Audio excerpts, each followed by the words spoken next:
Hello students, I want to do a really short overview of citations. You'll be doing a whole lot of research in this class, and every time you do research, anytime you write a paper, you always want to be including citations. There's lots of different ways to do citations, and a lot of different scientific journals have different methods.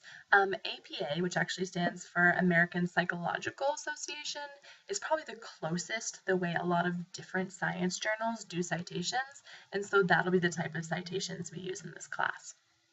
First off, the importance of doing citations. The first reason to do it is so you don't plagiarize, and so you are always being, respectful of other people's work. But there's also a lot of other reasons to cite your sources. I feel like one of the big ones is so you can show people that you know what you're talking about.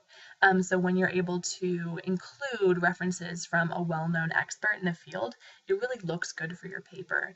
It also tells people where to look for more information. So if you pull up that piece of information, then with that citation, other people are able to know where to go if they want to learn more about that as background to your paper. So all of those reasons and others are reasons to cite your sources. There are two types of citations you need to do in everything that you write. The first is an in-text citation, and then the last part is the references page. The references page is the part that I feel like most students are more comfortable with. They've done that more often. In-text citations are kind of new to a lot of people, and they're the type of citation you actually do the most often. A lot of people end up using a program like EasyBib or something to do their references at the end of their paper, but that is not a good way to do your in-text citations, and so just getting really good at doing these as you write is going to be an important skill. Depending on what you are citing in your text, it's going to look a little bit different.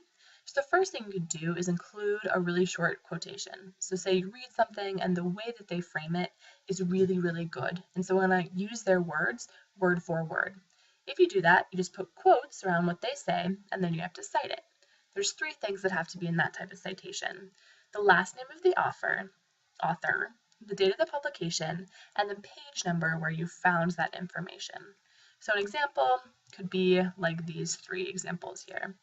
So let's say the first one, according to Jones, whoever that is, they published it in 1998.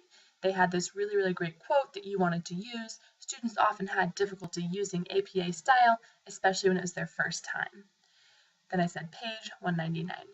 Notice I have those three pieces of information: the last name, the date of publication, and the page number. In the way I formatted that, it's all spread out, but I still have all of those things.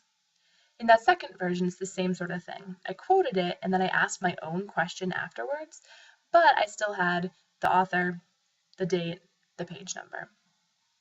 That last one is if I put all those things together. So notice in the first two, I said according to Jones. That was part of my text, part of what I'm saying, and then I just cited that page number and that date in parentheses. I can cite all three of those things in parentheses if I wanted to, and just quote that students often had difficulty using APA style, and then put Jones 1998 and the page number all together in parentheses. Notice between those things, I put commas. That's if you're going to do a straight up quotation. More often, I feel like you'll do a summary or a paraphrase of something. That's where you are just saying a little bit about what they said, but you don't need to put in as much detail. When you're doing a summary or a paraphrase of something, you need that last name and you need the date of publication. You don't actually need the page number anymore. Again, that could be in the text, or you could put it in parentheses at the end. So according to Jones, 1998, blah. Or you could say something and then right after you've stated it, you want to put the author's name, comma, 1998, or whenever the date is. That's what I do the most often. That'll appear in the background sections of my labs all the time. That'll appear in the conclusion section of my labs. You want to cite right after the first thing you say from that author. So if you're paraphrasing something, that is when that citation happens, not at the end of a paragraph or whenever else you would include it. So that's in-text citations. It's going to look a little bit different if you have multiple authors, which you will most of the time, especially if you're doing science research, because so much science is done in groups. If there's two authors, you just include both of their names. So it might look something like that. The research says something, let's say Wegener and Petty. Notice got Wegener, the and symbol, Petty. So I put both of their names in my citation. If I have 3 to 5 authors that are working on something, the first time I cite something from them in the text, I'm going to use all 3 of their names. And then the second time, I'm going to use this abbreviation called et al. Et al just means and everybody else.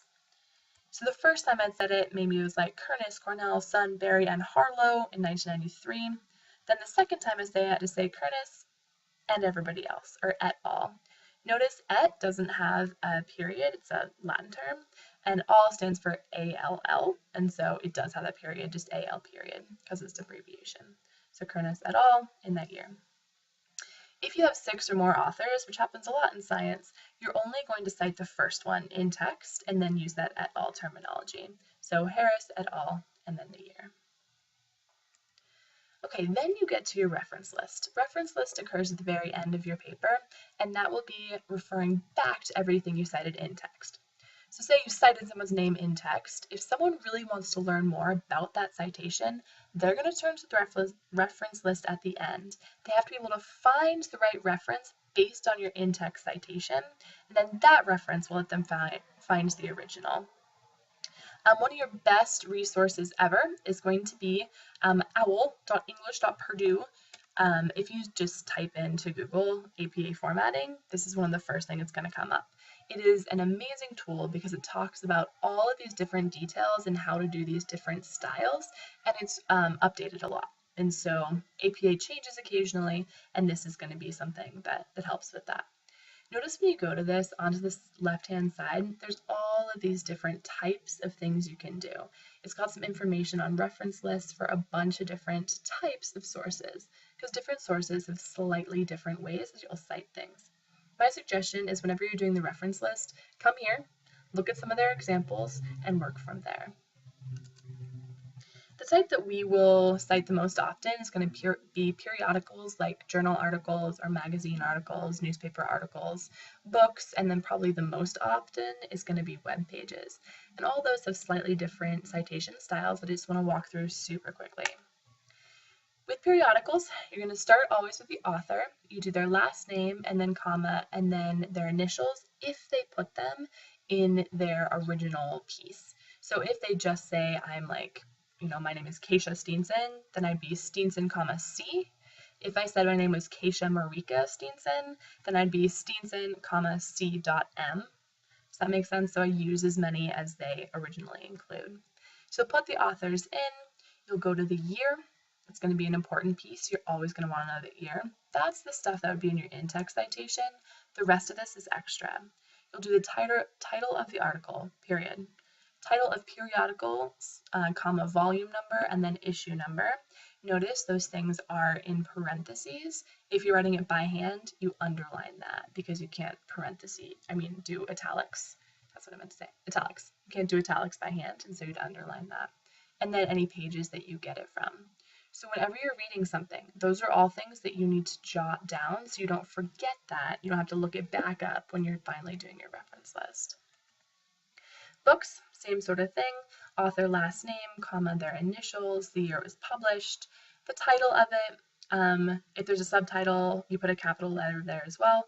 Notice that's also italicized. If you're writing by hand, underline it because you can't italicize by hand. Location that it was published and the publisher. And then web page. Web page happens the most often, so keep this information in mind. We got those authors, same way again, date of publication. Sometimes you have to search around for that. You have to look towards the bottom. If that is not listed, then you're going to put N.D. for no date. You put the title of the document. So if it's in a big web page, look for the title of the specific document you're looking at, and then where you got it from. These words retrieved from, you just copy those words in, and then you put in the web address you got it from. All of that information is going to be important stuff to have in your reference list. Okay, so going through this really quickly, there's a lot and it's kind of confusing until you get used to it. My suggestion is to use that website, the Purdue website, as an amazing resource and keep practicing until you get really, really good at referencing. All right, guys, good luck.